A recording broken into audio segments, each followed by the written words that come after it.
Keep that pipe running. Is that allowed? Board order. That water is mine. Not anymore. Should someone call the county? We already fixed. You abandoned this property. I came back to find my gate locked. You were warned. Show me the order. Where is the order? Put that phone down. Keep recording. We fixed your eyesore. You drained a licensed reservoir. Don't let him scare you. Do we stop? No. Read the permit first. Old paper doesn't run this neighborhood. You should have taken care of it. I did. Then why is everyone here? Understand. Maybe stop the pump. Nobody stops anything. Then remember that sentence. Why is he so calm? Because he knows something. Enough whispering. Enough whispering. Call one at the county will stop this. What's that permit number? SB 241. Read the number. This changes nothing. Then read it out loud. Don't engage with him. Why not? What does SB 241 mean? Ask the clerk. You're making a scene. No. Then what is this? A record. Why would a judge ask about that number? Keep filming? Yes. The white PVC pipe coughed muddy water into the ditch while the HOA president stood beside it, smiling like she had saved the neighborhood. "You abandoned this property," she told the quiet black man at the gate. "We fixed your eyesore." But why did his hand tighten around a faded photo instead of the lock? Why did the county clerk stop speaking when she saw the reservoir permit number? And why did the judge later ask the HOA board one simple question that made every homeowner look down? What looked like a drained pond was never just water, and by the end, the bill would reach $12 million. The pipe shuddered at 417, spitting brown water into the roadside ditch hard enough to flatten dry grass. Marcus Reed stood outside his gate with gray foam crawling over his boots. One hand held a worn folder. The other rested on the chain. "Sir, step back from the equipment," Margaret Voss called. Marcus did not move. The air smelled of hot dust, wet clay, and plastic tubing. Across the gravel lane, neighbors watched with cups from the clubhouse meeting. A teenage boy kept his phone lifted near his chest. "That is my water," Marcus said. Margaret smiled. "It is an unsafe feature on HOA land. We posted notice." "You posted a sign on my fence." Blaine Calder leaned toward the workers. "Keep the pump running." "Who authorized this?" Marcus asked. The younger worker looked at Blaine before touching the valve. The engine rattled louder. Water slapped the ditch, carrying leaves and silt past Marcus's shoes. Margaret stepped close enough for her perfume to cut through the mud smell. "You disappeared for months. People complained. We are not waiting for a caretaker to lecture us." "I am not the caretaker." A thin laugh moved through the crowd, then faded. Marcus looked at the lock. It was not his. The brass was bright and newly hung. Elaine Mercer whispered, "Margaret, maybe we should pause until he shows." "Another folder?" Margaret snapped. Marcus opened the folder. The top page carried a faded county seal and a permit number stamped in blue. He held it out, steady enough for her to read. "Private Reservoir Access Permit," he said. "Sentinel Basin Reserve. Stop the pump while you review it." "Old paperwork does not override community safety," Blaine said. "Then show me the safety order." Margaret took the page with 2 fingers, glanced at the heading, and handed it back. "He thinks one paper lets him ignore everyone," she told the neighbors. Marcus slid the permit into the folder. His thumb brushed the photo tucked inside the clear sleeve. Nia at 12, under young willow trees with her mother. He closed the folder. "Please tell your contractor to shut it down." "Or?" Blaine asked. Marcus looked at him. "You will need to explain why you continued after notice." "Are you threatening the board?" Margaret asked. "No." "Good, because I already called the sheriff's office." The word moved through the neighbors like cold air under a door. The worker at the valve wiped his palm on his jeans. The teenager stepped forward. "Mrs. Voss, show the order." "Liam Price," Margaret said. "Go home." The boy froze. His phone stayed up. Marcus turned slightly. Keep back from the ditch. The bank can soften. No one answered, only the pump and water hitting dry earth. A patrol SUV rolled past the pool house. Deputy Raina Moss stepped out, eyes moving from the pipe to the crowd to Marcus's wet boots. Who called this in? I did, Margaret said. This man is obstructing HOA remediation. Marcus held the folder at his side. Deputy, I own this gate.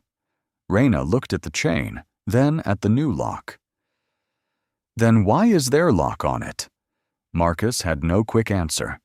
The pipe coughed, and a darker surge spilled into the ditch. Behind the fence, the reservoir's edge had dropped enough to expose a pale ring of stone.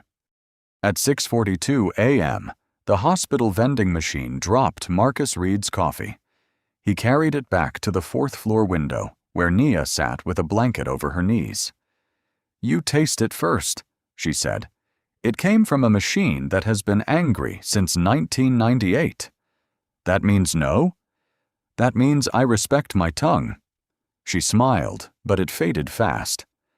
Morning light washed the room pale blue. The air held disinfectant and warm dust from the vent. On the windowsill stood the old photo of Nia and Alice near the first willow saplings. Nia touched the frame. You're going back today? Just to check the reservoir and pick up mail.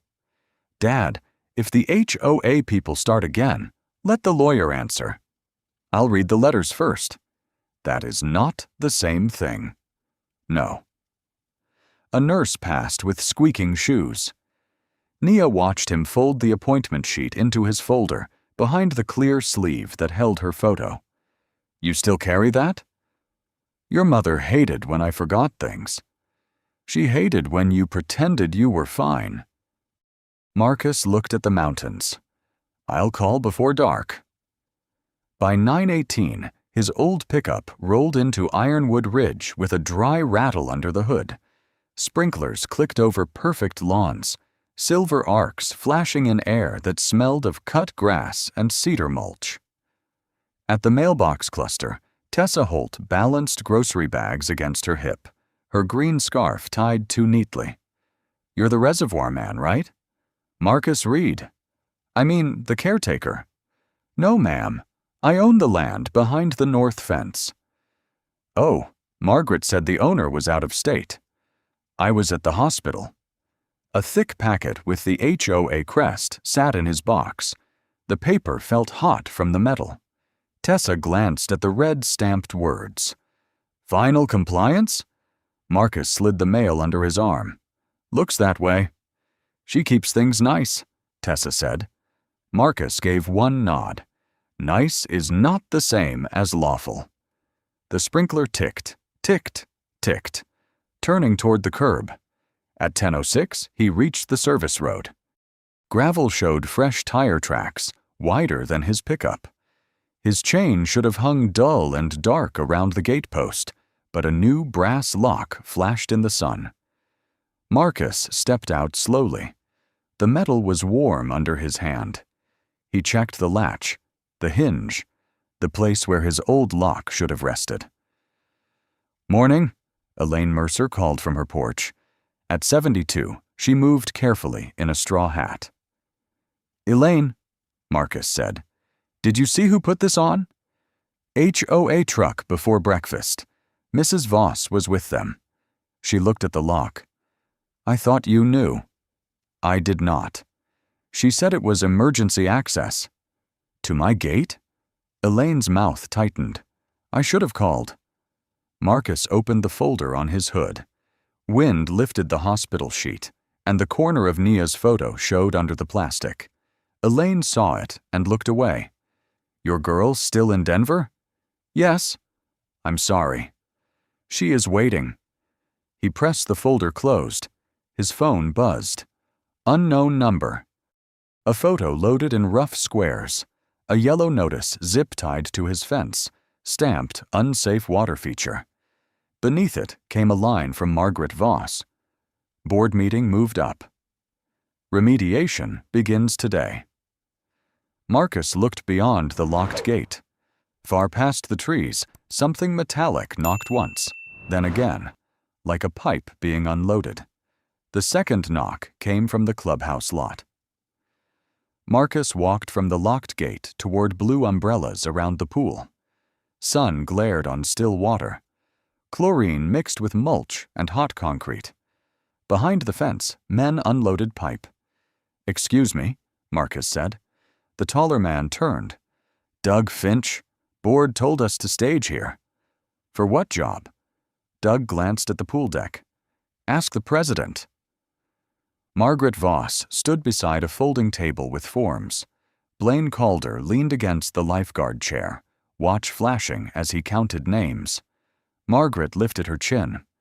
"This is a members' meeting." "I received notice of remediation today," Marcus said. "You received years of warnings." 3 letters in 6 weeks. At the table, Rhonda Bell, 52, secretary with silver glasses, bent over a spiral notebook. Her pen weighted above a blank line. Marcus looked at her. "Please record that I object to any work at Sentinel Basin Reserve." Rhonda's pen stayed in the air. Margaret laughed once. "Reserve? That is generous." "It is the legal name." Blaine stepped forward. "The issue is liability.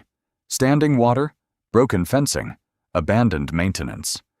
"The fence was locked," Marcus said. "Not accessible for inspection," Margaret replied, "because it is private." Wet sandals squeaked. Elaine Mercer stood by the rail. "Couldn't we wait for the county?" Elaine asked. "The county does not manage our property values," Margaret said. "We do." Marcus kept his folder under one arm. "You do not manage my land." Blaine smiled without warmth. "No one wants your land, Mr. Reed." Doug looked down at the pipe. Marcus noticed. Margaret lifted a form. "We are authorizing emergency correction of an unsafe water feature affecting the north lots. Anyone who supports immediate action may sign." That wording is false. It is the board's finding. On what inspection? Rhonda's pen tapped the paper once, leaving a dot but no word. Marcus stepped nearer. "Ms. Bell, I asked you to enter my statement." Rhonda swallowed. "I write official motions." "Then write that the owner objects before the motion." Margaret placed one hand over the notebook. "The minutes are not his complaint box." "He's standing right here," Elaine said. "Then he can stand quietly." The pool filter hummed. A bee bumped a cup. Liam Price appeared by the gate with his phone low. Blaine pointed uphill. "Once the hazard is corrected, that basin can become something usable. Walking path. Picnic green." Marcus turned to him. "On whose map?" "No map," Blaine said too quickly. "Then why did you say basin?" The question sat between them. "Mr. Reed," Margaret said, "if you continue disrupting this meeting, I'll have you removed. I live here. You own an isolated parcel behind us. That does not make you part of this association." Marcus placed a folded copy of his gate deed beside Rhonda's notebook. "Record this too." Rhonda did not touch it.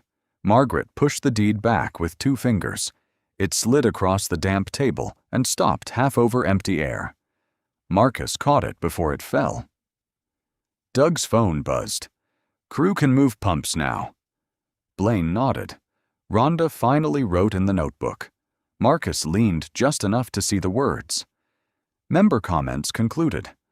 The metal Q number felt cold against Marcus's palm at 10:44 a.m. County Building B smelled of floor wax and copier heat. Marcus stood at window 3 with his folder pressed to his chest. Adam Chow, 27, narrow-shouldered, kept a pen tucked behind his ear. Property disputes go through civil filing. "This is not just a property dispute," Marcus said. "Sentinel Basin Reserve, Permit SB-2041, It appears in the county emergency water schedule. Adam's fingers stopped. Do you have a current notice? A board notice and a new lock on my gate. HOA issue. They are staging pumps. Behind the glass, the printer dragged a page through its teeth. Sir, call law enforcement. If they damage the basin before anyone reads this, calling later will not put the water back. Archive review can take business days. Marcus placed the cold number on the counter. Read the emergency line first. Adam's jaw tightened. You can't demand priority because you're upset. Marcus turned one faded sheet toward the glass. A public safety asset may be compromised. Adam sat straighter. Take a seat. The plastic chair flexed under Marcus. His phone vibrated. Liam's shaky video showed men unloading white pipe beside his gate. Margaret in a cream jacket pointing at the fence, orange cones in dust. They put up HOA signs. She said it starts before lunch. Marcus typed, "Keep recording from the public road. Do not argue." Across town, Margaret stood under the clubhouse awning, thumbs moving fast. "Begin prep now," her message read. "Pumps visible by noon.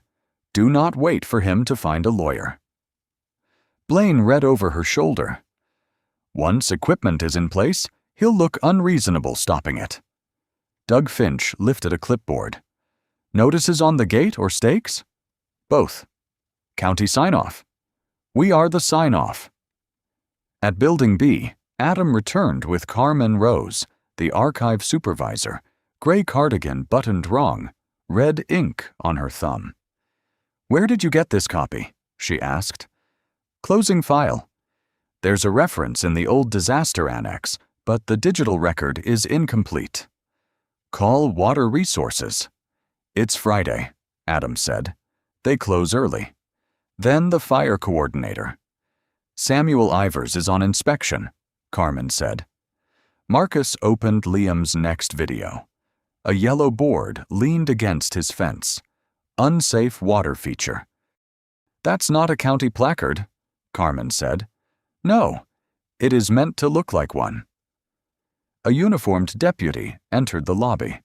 Raina Moss, 34, had rain-dark hair pulled tight and a notebook open. "Mr. Reed, dispatch said you wanted documentation before a property complaint escalates." Marcus handed her the folder.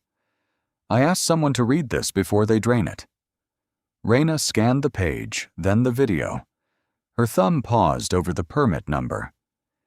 "I can meet you at the site, but if there's an active HOA order, I may have to keep the peace. Keeping peace is not choosing who owns the gate." "No," she said quietly. "It isn't." Adam slid a request form through the slot. "Archive pull initiated. Official copy, Monday." Monday felt like a locked door. His phone buzzed again. Video showed Margaret smoothing the yellow notice against the fence while a worker tightened the zip tie until the plastic squealed. The zip tie squealed against the fence at 11:36. Marcus stood on the public side of the gravel lane while Doug Finch's worker pulled the yellow board tight. Unsafe water feature filled half the sign. Below it, smaller words claimed, "Emergency HOA remediation." "That is not a county notice," Marcus said. Margaret smoothed one corner. "It says what residents need to know. It says what you want them to believe." Blaine checked his watch. "Doug, mark the east stake." Doug did not move. "I still don't have a permit number." "You have board authorization." "For signs, not pumps." Marcus lifted his phone. The camera clicked in the dry heat. He photographed the sign, Margaret's hand, Blaine's clipboard, and the pipe beside the ditch. "Stop circling them like an inspector," Margaret said. "I'm documenting who touched my property." Wind came off the ridge. The sign slapped the fence like a hand on skin. Deputy Raina Moss rolled up behind Marcus's truck. Dust settled on the folder left on the hood. She stepped out and studied the sign. "Who placed that?" "The HOA," Marcus said. "For a private reservoir?" Margaret's smile tightened. "He keeps saying private as if the neighborhood isn't affected." "Has the county declared it unsafe?" Raina asked. "Emergency board powers allow mitigation," Blaine said. "That is not what I asked." Marcus photographed the date and signature line. Heat curled the paper edges. Margaret came close enough for perfume to cover the clay smell. "People like you ignore standards, then act wounded when the community protects itself." The lane went still. A lemon rolled from Tessa's bag and stopped at the white stripe. Liam Price raised his phone higher. Marcus's thumb paused on the clear sleeve where Naya's photo showed, framed by willow leaves. He slid it beneath the papers before dust touched it.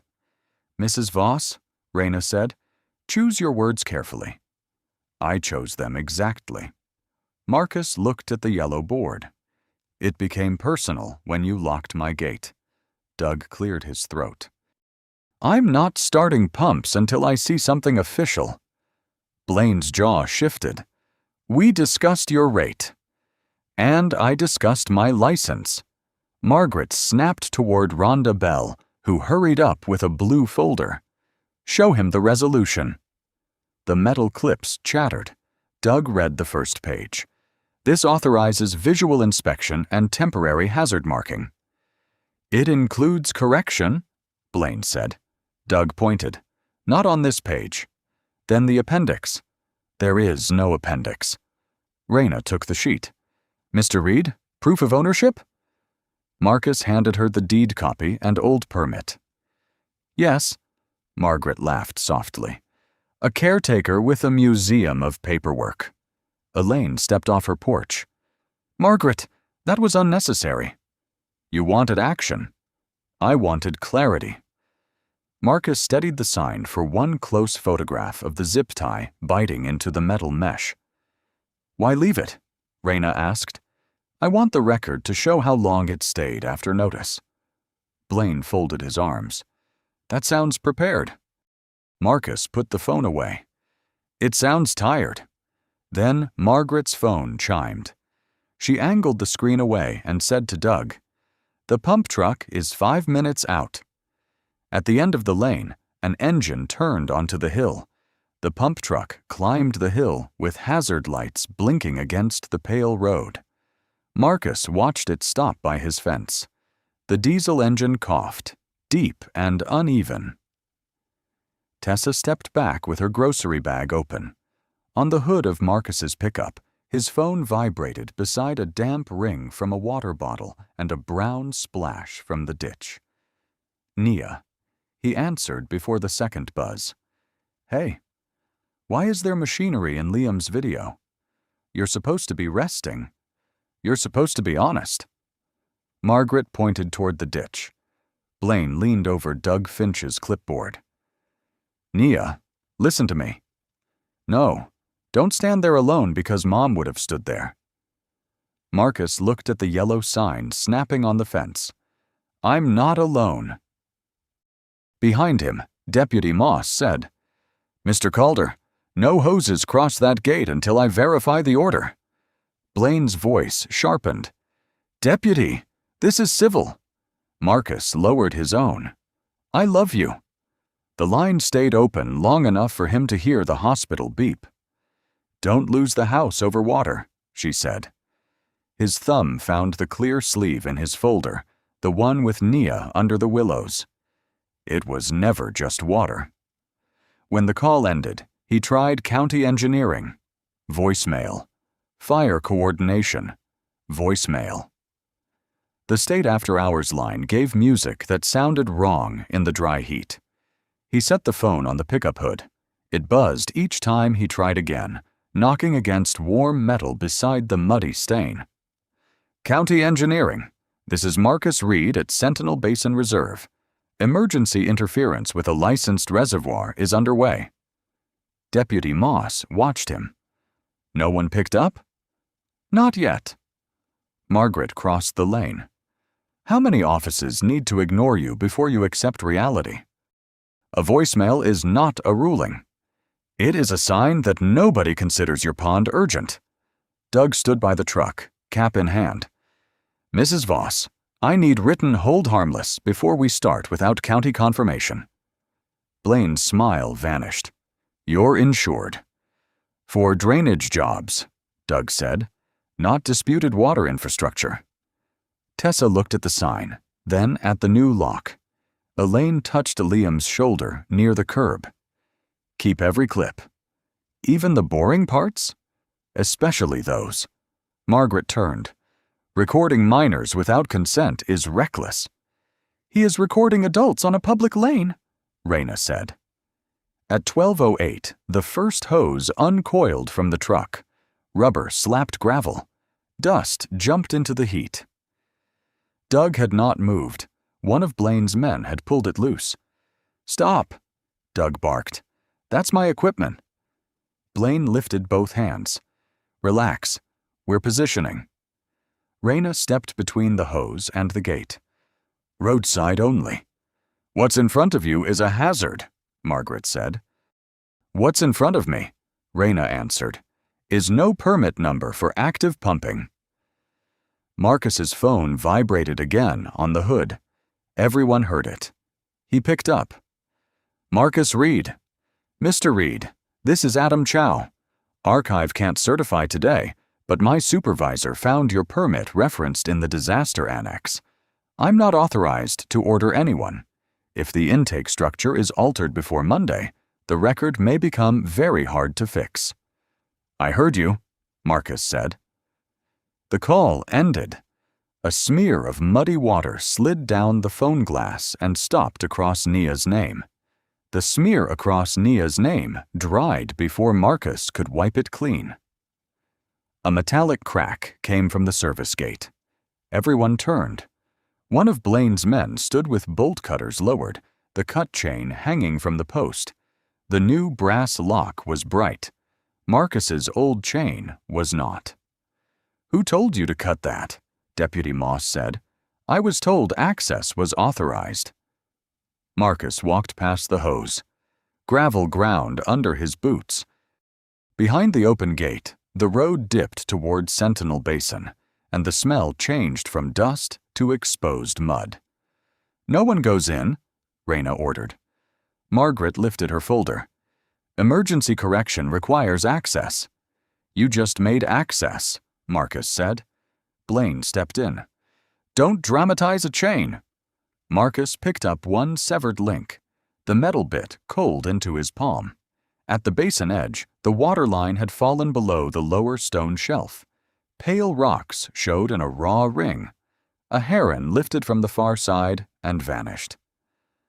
Doug stopped at the gate. That's a lot of loss. How much? Raina asked. Marcus checked the intake marker. Enough to expose the emergency draw line. Margaret frowned. That means nothing to residents.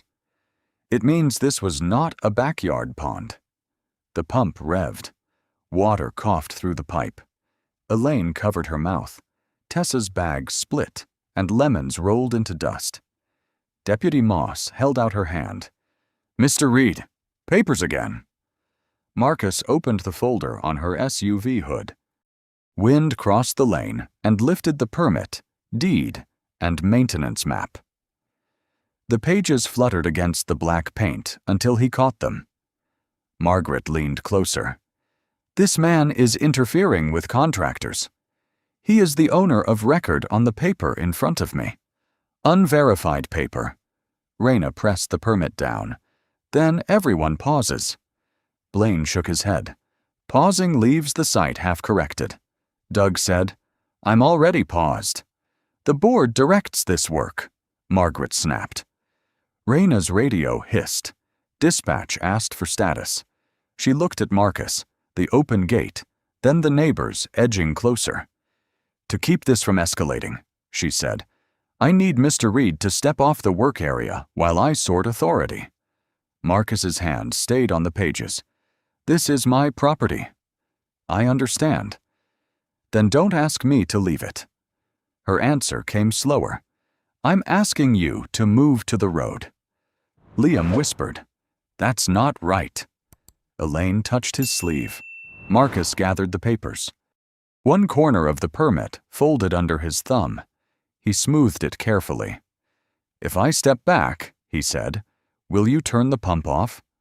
I will order no one past this gate until ownership is clarified.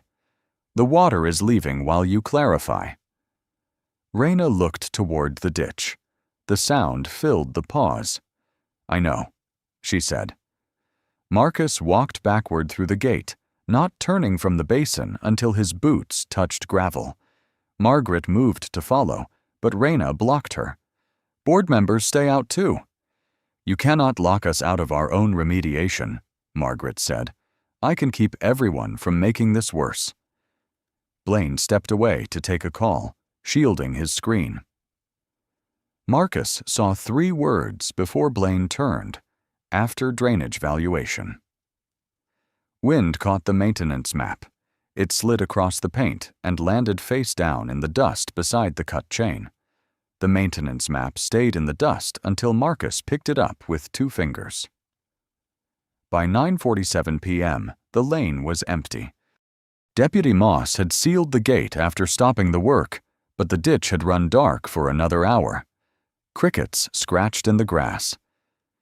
The yellow HOA sign clicked against fence. Elaine Mercer called from her porch. You shouldn't go down there alone. I'm checking the edge. You say that when you've already decided. Liam saved the videos, Marcus asked. In a folder his mother can't find. Elaine stepped down one stair. I watched Margaret speak to you. I waited too long. You spoke. Late. Late still counts. The padlock Deputy Moss left him was rough and cold.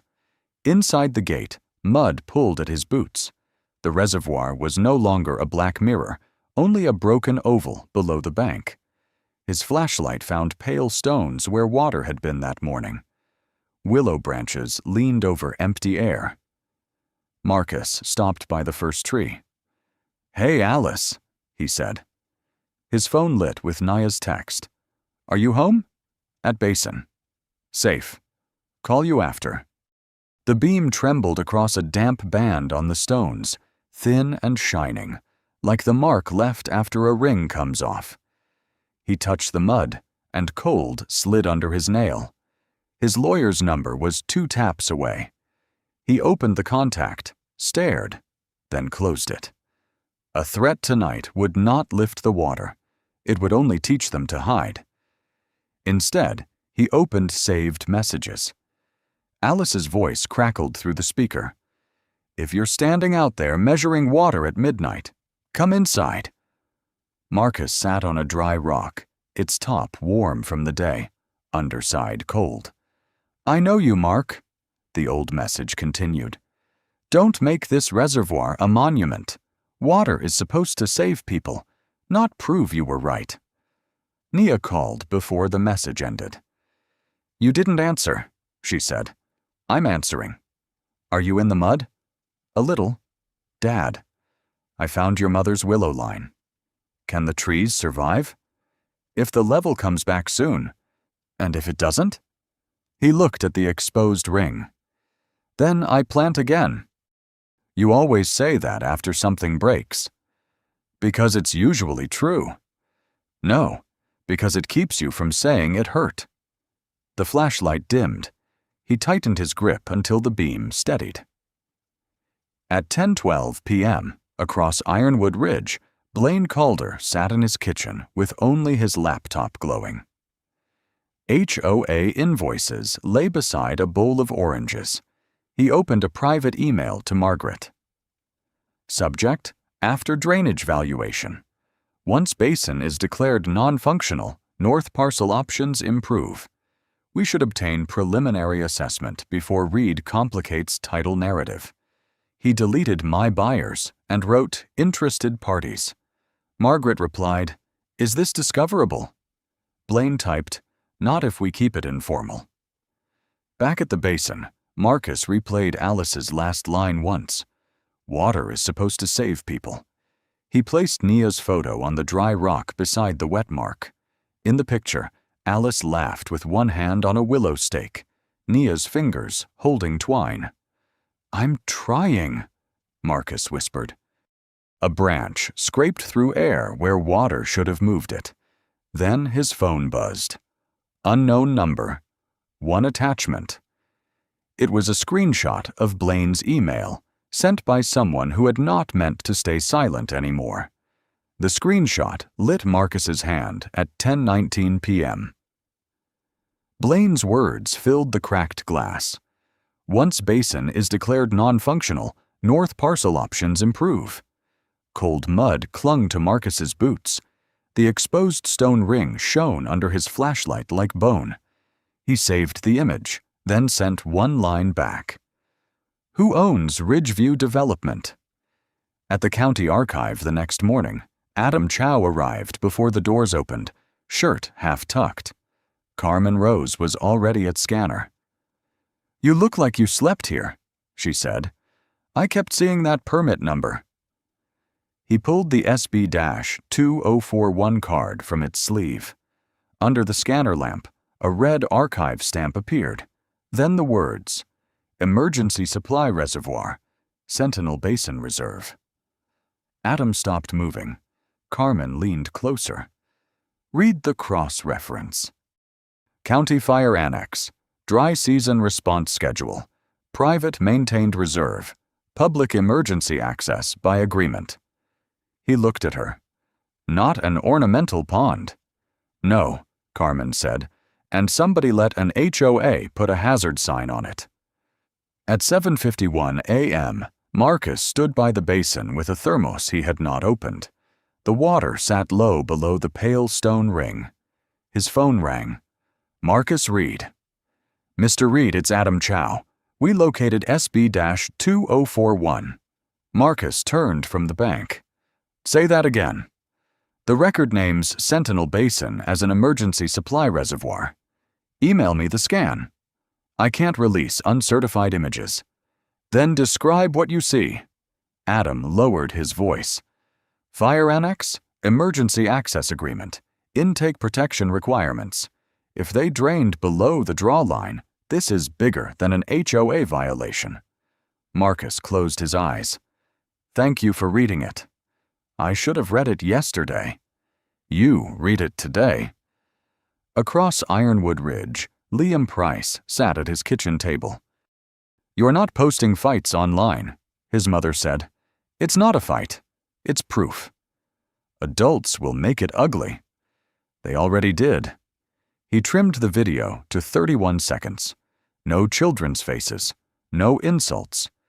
Just the yellow sign, the pipe, the date, and Margaret's voice saying, "We are correcting what he abandoned." Elaine had sent one line. "If you post, post facts." His caption was plain, "HOA draining private reservoir after owner objected." Permit number mentioned, SB-2041. He hit upload. By 9:30, Tessa Holt stood by the mailboxes, watching the clip again. Sprinklers clicked over lawns, but the sound seemed smaller now. Rhonda Bell came up. "Have you seen Margaret's message? The one asking us not to share unverified media?" Tessa turned the screen. "Is the pipe unverified?" Rhonda did not answer. At 10:06, Margaret found 3 neighbors near the pool gate.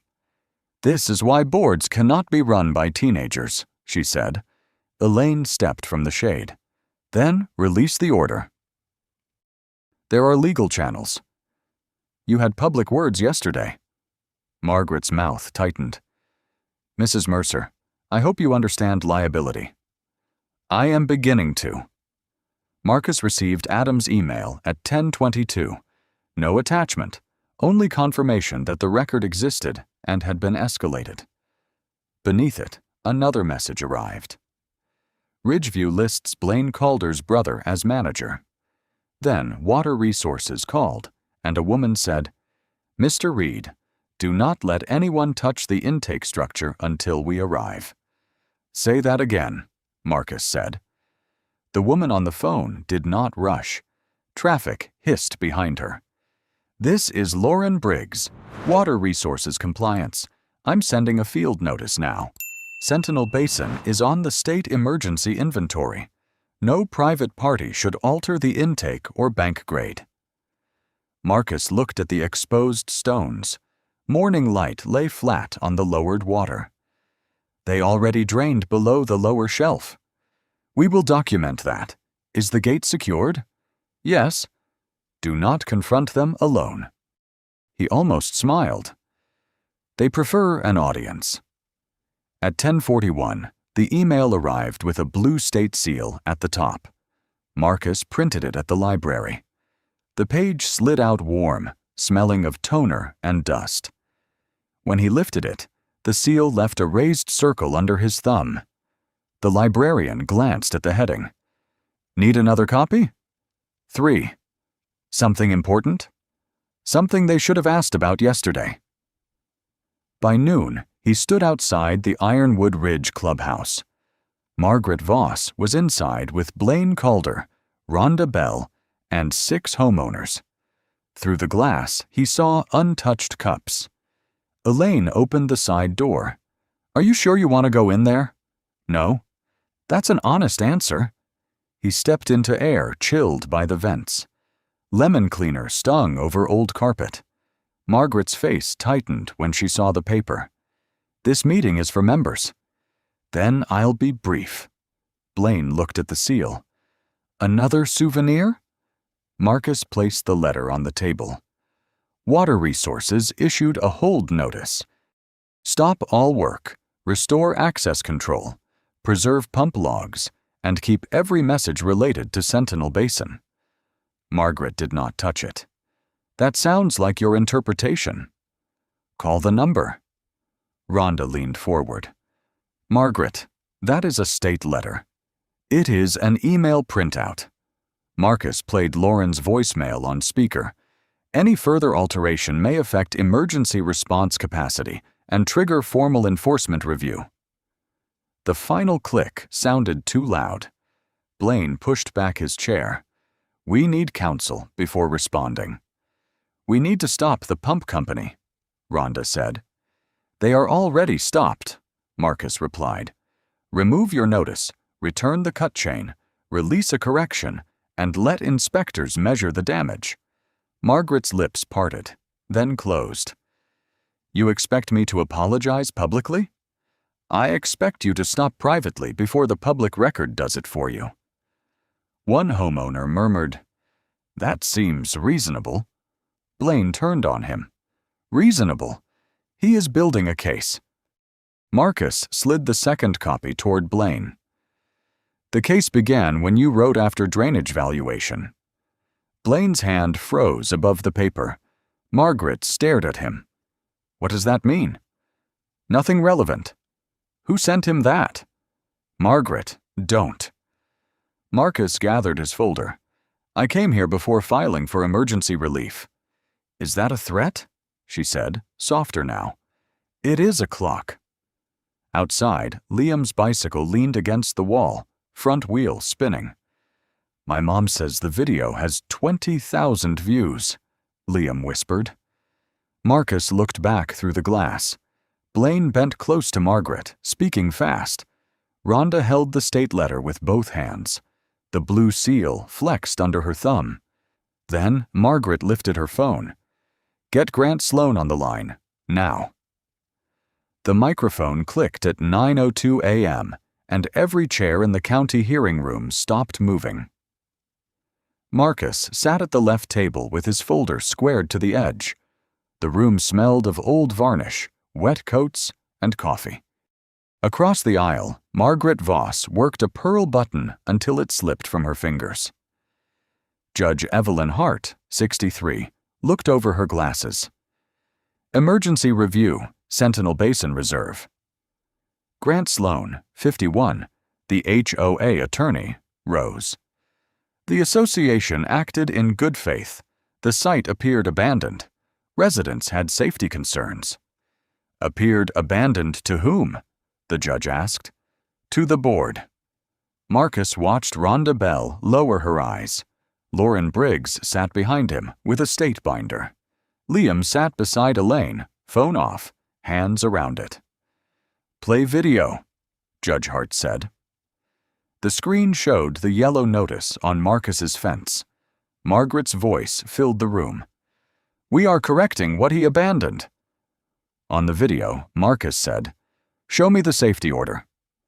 No answer came, only the pump engine. "That clip is selective," Margaret whispered. "Then provide your full recording," Judge Hart said. Grant cleared his throat. "We do not have one." Lauren stood next. "Water Resources confirms SB-2041 is active. Sentinel Basin is a licensed emergency supply reservoir." Grant lifted a hand.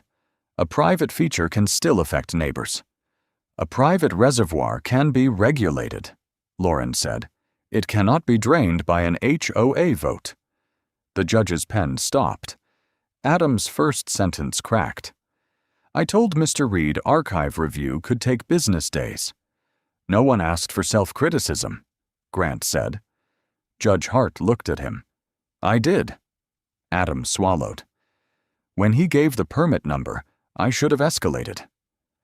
Carmen passed forward the scanned record. The paper whispered to the bench.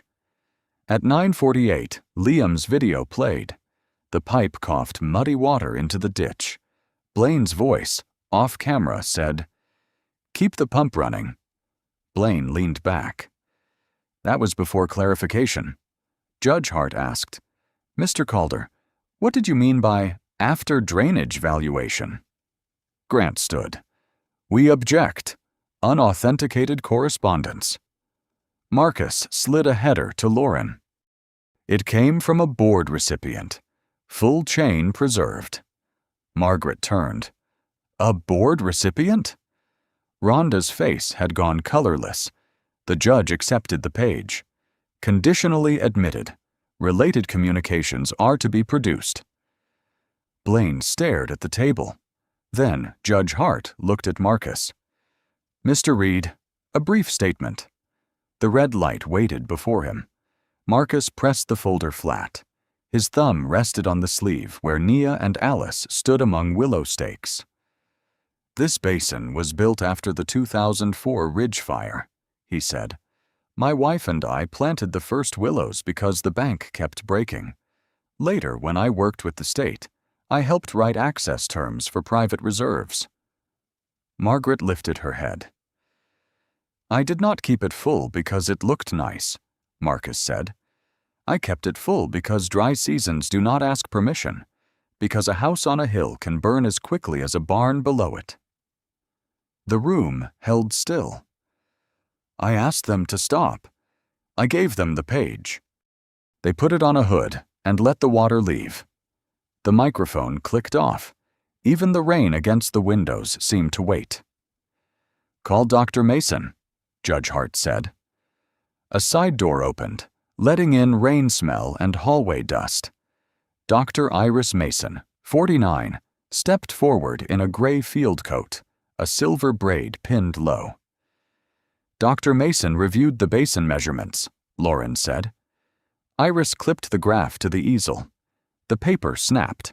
A blue line dropped hard after noon. "This is not decorative volume," she said. "Below this mark, the intake loses pressure reserve. Refill depends on snowpack and controlled diversion. In dry September, it may take months." Grant Sloan rose. "Months is speculative. The gauge records are not." Fluorescent light hummed over the red line. Marcus watched Margaret's hands fold, then unfold. Judge Hart asked, "Could the association restore it by pumping water back?" "No, not lawfully without source authorization, testing, and bank inspection. You cannot pour inconvenience back into a reservoir and call it repaired." At the rear door, a cane tapped once. Marcus turned. Nia stood in a dark sweater, one hand on the cane, the other holding a small envelope. Hospital tape still marked her wrist. He rose halfway. "Nia, I took a rideshare, she said. Sit down, Dad. You should be resting. I did. In the car. Judge Hart leaned toward the microphone. Are you a witness? No, Your Honor. I'm his daughter. I brought something he forgot because he never brings the part that explains him. Nia walked to the table. The rubber tip of the cane clicked on tile. She took out the old photograph. Alice kneeling by willow stakes. Nia laughing beside her. Marcus half visible with a shovel. She laid it beside the falling water chart. The photograph curled at one corner. My mother planted those trees, Nia said. Not for decoration. She said roots hold banks better than arguments. No one answered. Margaret looked at the picture. Her pearl button lay near her file, torn thread still attached. Iris pointed to the photo. Those willows are part of the stabilization plan. Sudden drawdown exposes root shelves. If they dry, the bank may crack. Repair cost rises daily. How much daily? Judge Hart asked. Enough that delay becomes damage. Blaine leaned toward Grant. This is emotional staging. Nia turned, not sharply, only enough. Then look at the graph. The words landed cleaner than anger would have. Elaine Mercer pressed a tissue into her palm. Rhonda Bell lowered her hand from her mouth. Judge Hart wrote for a long moment. The pen scratched and scratched. Mr. Calder, she said, produce all communications concerning future use, valuation, sale, access, or development of the North Parcel and Basin land. Grant stood. Your Honor, by 4 p.m. And Mrs. Voss, produce the board record authorizing active drainage, not inspection, not signage. Active drainage. Margaret touched the loose button. I relied on advice. From whom? Her eyes moved to Blaine, then to the yellow HOA resolution. The room saw it. Marcus began sliding the photo back into its sleeve, but Nia put her hand on his. Leave it there, she whispered. Iris Mason capped her marker. The cap clicked like a small door closing. Outside the windows, rain slid down the glass, too light to matter. On the easel, the blue line kept falling. Judge Hart let the room sit with the rain for 8 seconds. Then she lifted the printed email chain. Mr. Calder, who is Ridgeview Development? Blaine kept his eyes on the table. An entity. Connected to you? My brother manages it. And after drainage, valuation improves? Grant Sloan rose. That phrase lacks context. Then provide it. Blaine's mouth opened. The vent clicked on, sending cold air across Marcus's cuffs. Nia's photograph lay beside the falling water chart. It was exploratory, Blaine said. Margaret stared at him. You told me this was about liability. It was. You said picnic green. Judge Hart raised a hand. Enough. Dr. Mason clipped a sheet to the easel. Stabilization, bank inspection, intake protection, replacement planning, and monitoring begin at $1.8 million. That excludes penalties. Lauren Briggs added, the county fire annex was compromised during a dry season window. Grant's voice thinned. The association cannot absorb fantasy numbers. No one asked what was comfortable, the judge said. Only what was done.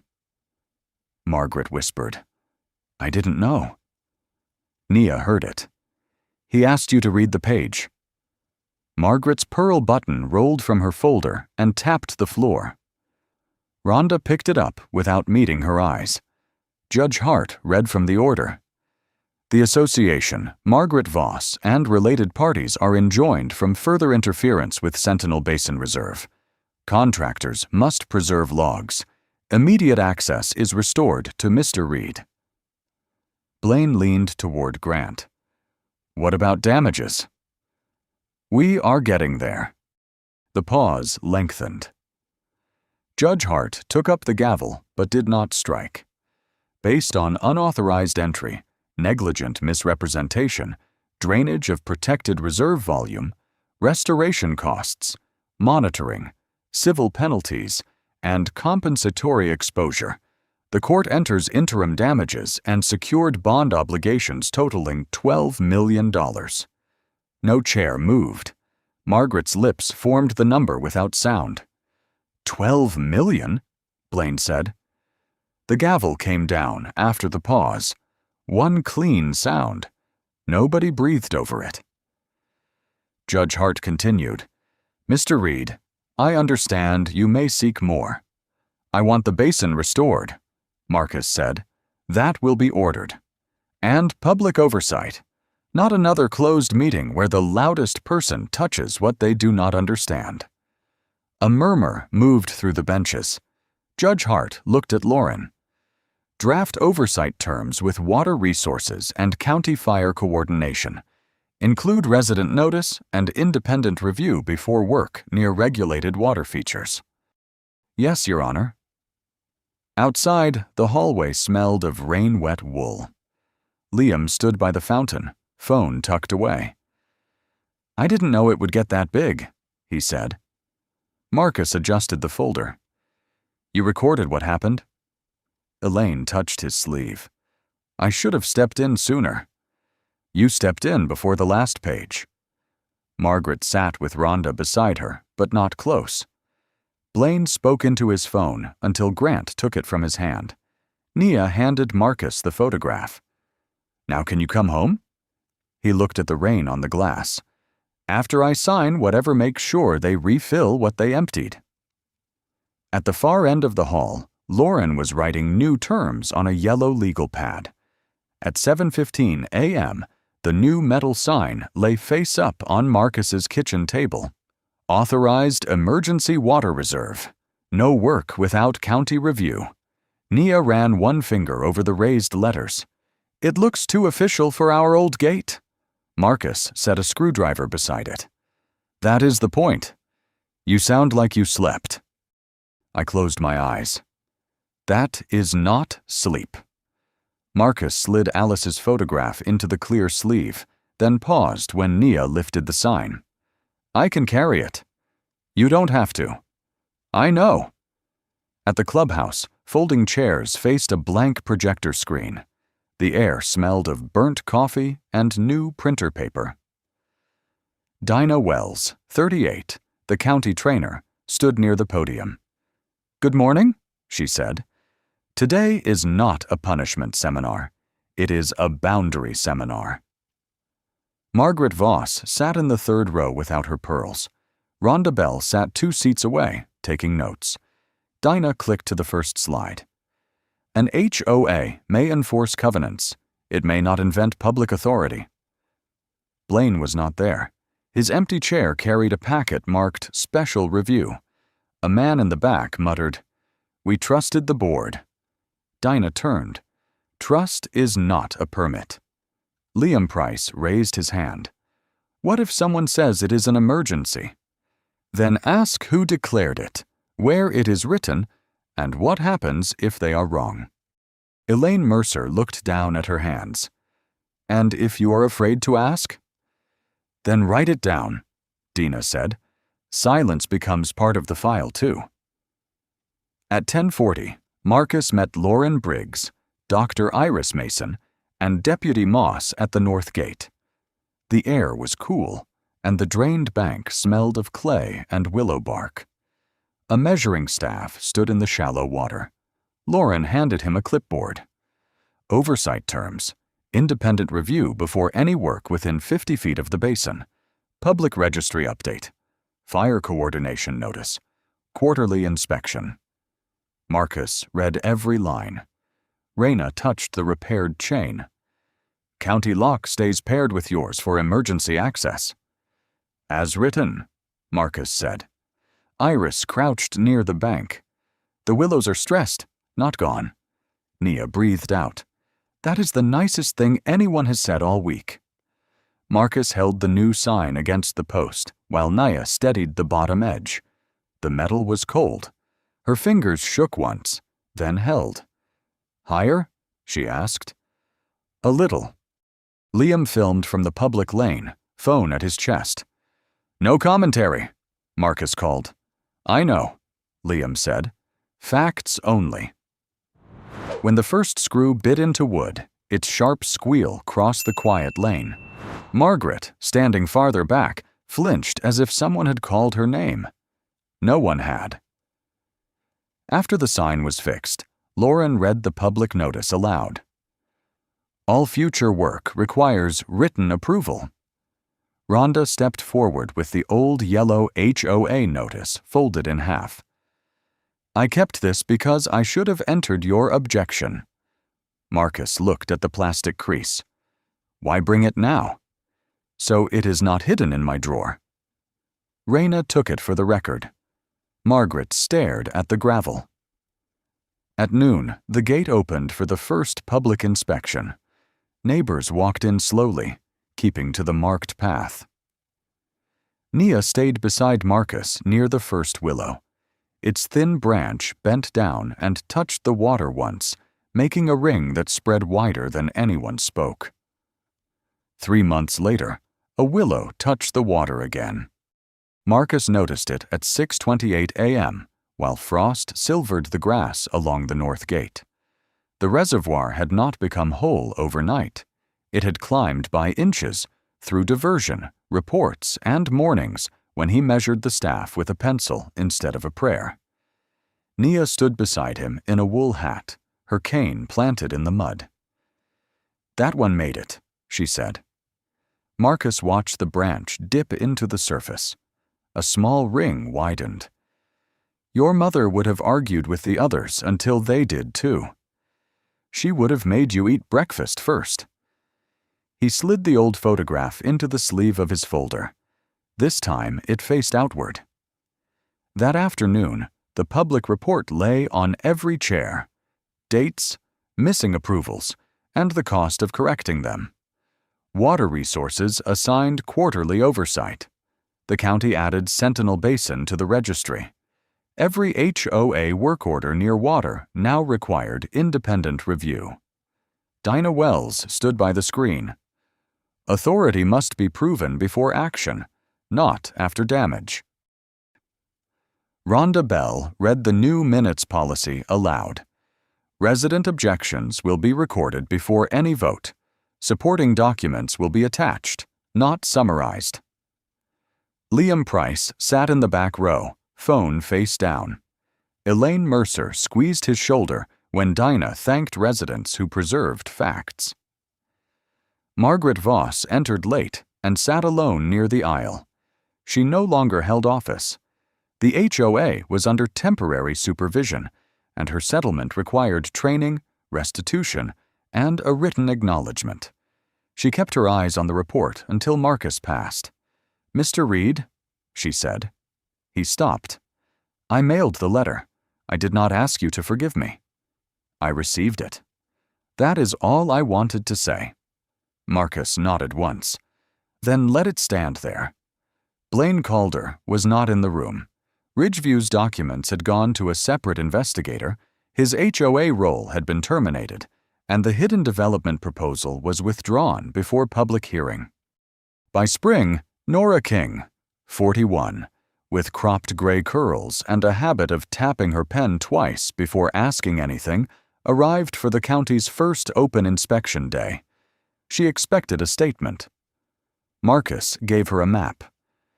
"You know people want to hear what it felt like," Nora said. "They heard enough about me. What should they hear?" He opened the gate. Families, firefighters, county staff, and quiet neighbors walked the marked path toward the water. Nia stood by the sign, explaining why the intake was fenced. Liam showed a younger kid how to record the measuring staff without leaving the trail. Elaine carried coffee in both hands. Marcus looked at the old yellow HOA notice sealed in an evidence sleeve on Nora's clipboard. Once it had slapped his fence like a warning. Now it was only a document, dated and contained. "Tell them what a closed gate can protect," he said, "and what a crowd can miss." Nora wrote that down. Near sunset, after the visitors left, Marcus and Naya walked to the first willow. The water had risen high enough to cover the pale stone ring. Marcus removed the cut chain link from his pocket and set it on the sign's lower ledge, not as proof, not as a trophy, just as something no longer heavy enough to carry. Nia leaned her shoulder against his. Ready to go home? In a minute. The branch touched the water again. This time, nothing pulled away. If you have ever seen a neighbor, a board, a manager, or an official use authority without listening, share your story in the comments. Sometimes one document, one recording, or one person willing to speak carefully can change what everyone else thought was already decided. Send this story to someone who believes dignity matters even when the room is against you, and that justice should repair more than one person's pain.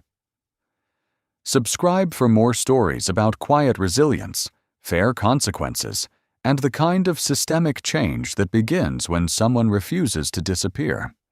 Your experience may help another person feel less alone.